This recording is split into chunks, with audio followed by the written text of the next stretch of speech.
Hey guys, how's it going? This is Mike from M&R Automotive. Today we're doing a light output video of a Hummer EV and the Amber 40-inch light bar. These are the factory headlights,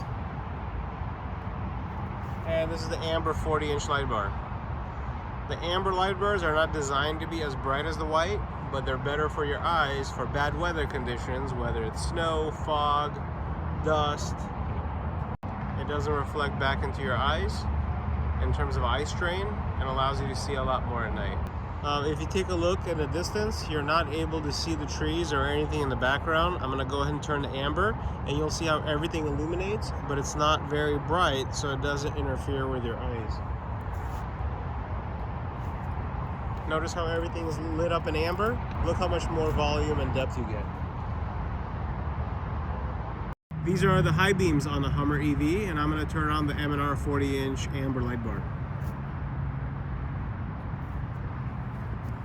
This should give you a really good comparison of how much additional light you're getting with the amber light bar compared to the high beams. Thank you guys for watching, and I know you guys are going to love the product.